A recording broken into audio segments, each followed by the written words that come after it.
बिस्मिल्लाहिर्रहमानिर्रहीम। अस्सलाम वालेकुम। होपफुली आप सब खैरियत से होंगे।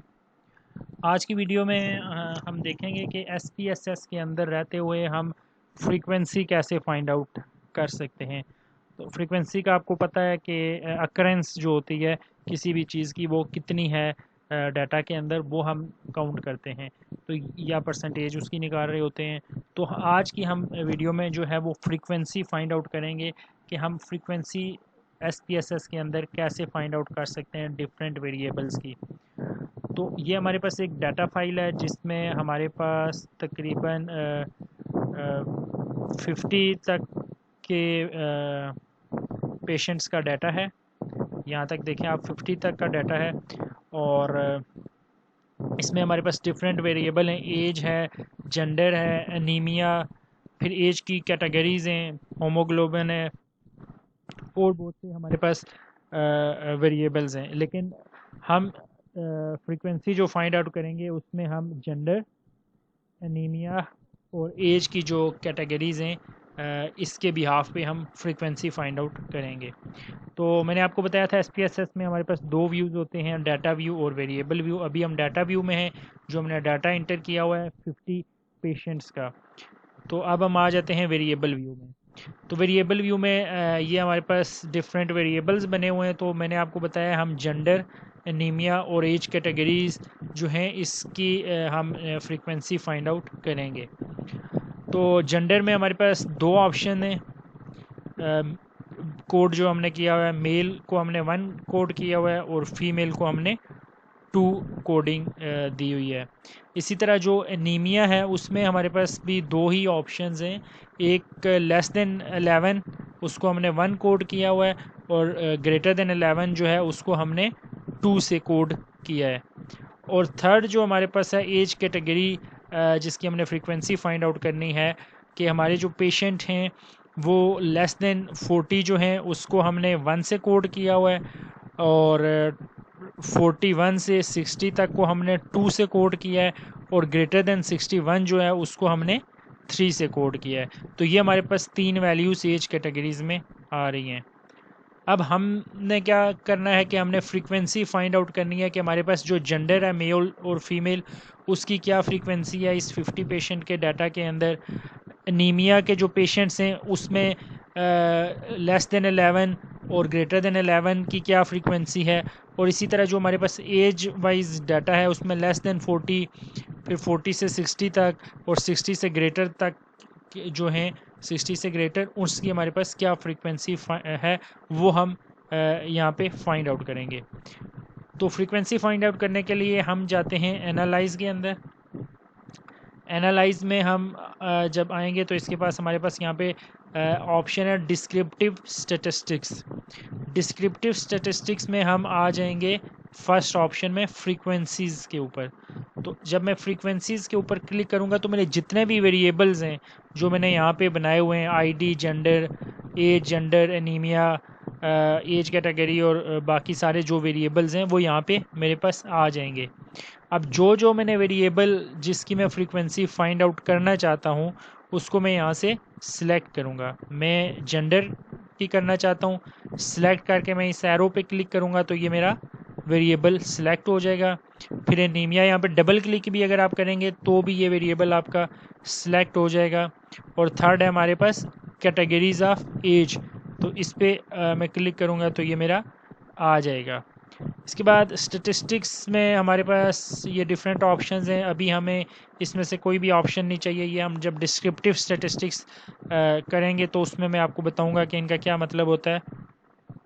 चार्ट्स की हमें अभी ज़रूरत नहीं है और बस हमें क्या चाहिए कि अभी हम जस्ट फ्रीक्वेंसी टेबल इसका फाइंड आउट करना चाहते हैं। तो ये हमने जो 3 वेरिएबल्स जिनकी हम फ्रीक्वेंसी फाइंड आउट करना चाहते हैं वो सिलेक्ट किए।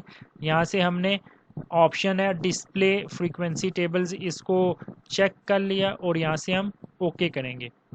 तो जब ओके करेंगे तो ये हमारे पास आउटपुट विंडो आ जाएगी। आउटपुट विंडो में सबसे पहले हमारे पास स्टैटिस्टिक्स आएंगे कि हमारे पास टोटल डाटा कितना है। तो जो फर्स्ट हमारे पास स्टैटिस्टिक्स हैं उसमें जेंडर ऑफ पॉइंट्स का डाटा आया है, वो हमारे पास वैलिड डाटा 48 है और मिसिंग जो है डाटा 2 का है। टोटल ये कितने हो गए, ये 50 हो गए। अब मिसिंग क्यों आ रहा है, मिसिंग इसलिए आ रहा है कि हम यहाँ पे डाटा व्यू में आए, डाटा व्यू में हम आके तो यहाँ पे जब देखते हैं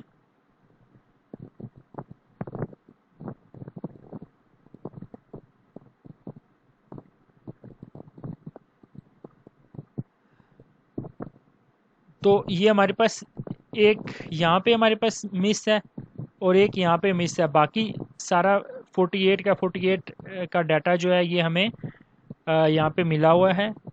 ये देखें जेंडर में 48 का डाटा हमारे पास है, लेकिन दो जो हमारे पास इसमें पेशेंट्स हैं उनका हमें जेंडर का डाटा यहाँ पे मिस हो गया है, हम नहीं दे सके, इसलिए आपका मिसिंग में 2 आ रहा है।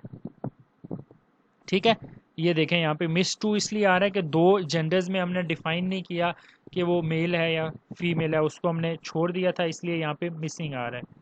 एनीमिया के जो पेशेंट्स हैं वो टोटल, क्योंकि हमारे पास 50 पेशेंट्स हैं, सबका डाटा इंटर हुआ है, तो यहाँ पे 50 आ रहा है और 0 मिसिंग में आ रहा है, क्योंकि सारा जो हमारा डाटा है वो हमने इंटर किया हुआ है। इसी तरह जो एज की कैटेगरीज़ हैं वो भी 50 पेशेंट्स की हमने कैटेगरीज डिफ़ाइन की हुई हैं और मिस कोई भी वैल्यू उसमें नहीं है, वो यहाँ पे आप चेक कर सकते हैं कि एज की जो कैटेगरीज थी, ये वाला जो कॉलम है इसमें हमारा कोई भी जो सेल है वो मिस नहीं है, सब में हमने डाटा इंटर किया हुआ है। इसी तरह जो एनीमिया वाला है इसमें भी हमने सब में डाटा जो है वो इंटर किया हुआ है, कोई भी मिस नहीं है।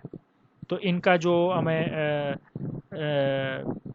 आउटपुट में वैलिड आ रहा है वो 50 का आ रहा है। अब ये हमारा नेक्स्ट आ गया फ्रीक्वेंसी टेबल। तो फ्रीक्वेंसी टेबल जो है इसमें अब आप देखें ये हमें बता रहा है कि जो मेल की फ्रीक्वेंसी है आउट ऑफ 50 वो है 25 और जो फीमेल की फ्रीक्वेंसी है वो है 23। टोटल ये कितने हो गए 48। तो 2 हमारे मिसिंग में चले गए, जैसे हमने पहले डिस्कस किया कि 2 को हमने डिफ़ाइन ही नहीं किया था कि वो मेल हैं या फीमेल हैं, वो हमसे डाटा डिफ़ाइन करते हुए मिस हो गया, तो वो हमारा यहाँ पे आ जाएगा। तो जो 25 जो है वो 50%, यानी कि 50 में से 25 हैं तो 50% हमारे मेल हैं और 46% हमारे फीमेल हैं और 4% डाटा हमारा मिस है। तो ये तो आ गया हमारा जेंडर की फ्रीक्वेंसी हमने फाइंड आउट कर ली। इसके बाद ये हमारा एनीमिया का था कि लेस देन 11 जो हैं उनकी फ्रीक्वेंसी हमारे पास 29% आ रही है और ग्रेटर देन 11 जो है वो 21 आ रहे हैं पेशेंट, और जो उसकी परसेंटेज है वो 58% बनती है लेस देन 11 की और 42% ग्रेटर देन 11। इसी तरह जो हमारे जेंडर है सॉरी कैटेगरी ऑफ एज थी, जो हमारे पास 3 कैटेगरीज थी उसमें 50 में से लेस देन 40 जो हैं वो 10 हमारे पास पेशेंट ऐसे हैं जो वो लेस देन 40 हैं। 41 से 60 तक के जो पेशेंट हैं वो हमारे पास 20 हैं और ग्रेटर देन जो 61 है वो भी 20 हैं। तो जो परसेंटेज बनती है लेस देन 40 की वो 20% बनती है और 41 से 60 तक की 40% और ग्रेटर देन 61 की भी 40%, और ये टोटल जो परसेंटेज है ये 100% हो गई है। तो इस तरह आप फ्रीक्वेंसी जो है वो फाइंड आउट कर सकते। अच्छा, अगर इसमें टेबल में जिस तरह फ्रीक्वेंसी दी हुई है, परसेंट दी हुई है, वैलिड परसेंट दी हुई है और कमुलेटिव परसेंट दी हुई है, तो इसमें अगर सपोज़ आपको कोई चीज़ समझ नहीं आ रही कि वैलिड परसेंट क्या है या परसेंट क्या है, तो SPSS आपको ये फैसिलिटी देता है कि ये आप पता कर सकते हैं कि ये क्या चीज़ है। तो आप क्या करेंगे, यहाँ पे डबल क्लिक करें टेबल के ऊपर। जब आप टेबल के ऊपर डबल क्लिक करेंगे तो उसके बाद आप राइट क्लिक जो है वो किसी भी वैल्यू के ऊपर करें जो चीज़ आपको समझ नहीं आ रही। जैसे आप अगर आपको ये नहीं पता कि वैलिड परसेंट क्या है तो आप इसके ऊपर राइट क्लिक करें तो ये आपके पास एक विंडो ओपन हो जाएगी या डायलॉग बॉक्स ओपन होगा। इस पे आप यहाँ पे व्हाट्स दिस की आपके पास ऑप्शन आ रही है, तो इस पे जब आप क्लिक करेंगे तो ये आपको ये बता देगा कि ये उसकी डेफिनेशन जो है ये आपको बता देगा, the percentage of cases having a particular value when only cases with non missing values are considered. यानी कि वैलिड परसेंटेज में आपकी वो वाली परसेंटेज सिर्फ काउंट होती है जिसमें आपका मिसिंग जो वैल्यूज़ हैं वो इंक्लूड नहीं होती। It is obtained by dividing the valid number of cases by the total number of cases and multiply by 100। यानी कि जो वैलिड केसेस होती हैं उसको टोटल नंबर ऑफ केसेस से डिवाइड करके और मल्टीप्लाई करते हैं 100 से। जिस तरह अगर आप यहाँ पे देखें तो ये जो 50 हमारे पास मेल जो थे यहाँ पे 50% बन रहे थे, लेकिन यहाँ पे 52% आई है। 52% क्यों आई है कि ये 50% जो है ये 96 जो हमारे पास टोटल वैलिड परसेंटेज बनी थी 96 का ये परसेंटेज निकली है। यानी कि 50 डिवाइडेड बाई 96 इंटू 100 करेंगे तो आपके पास ये 52.1% आएगी।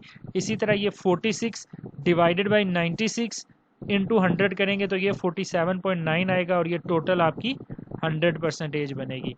तो टेबल में अगर कोई भी चीज़ आपको समझ नहीं आती तो आप यहाँ पे डबल क्लिक करके, तो जब आप टेबल के ऊपर डबल क्लिक करेंगे उसके बाद आप यहाँ पे राइट क्लिक करके व्हाट्स दिस करेंगे तो आपको वो बता देगा कि ये क्या चीज़ है। तो होपफुली अब आपको फ्रीक्वेंसी फाइंड आउट करने में कोई मसला नहीं होगा। तो आज का हमारा जो वीडियो थी ये फ्रीक्वेंसी फाइंड आउट करने से रिलेटेड थी। और बस आप लोग अगर प्रैक्टिस करेंगे तो SPSS जो है आपको बहुत आसान है ये और आगे काम भी बहुत आएगा। Thank you.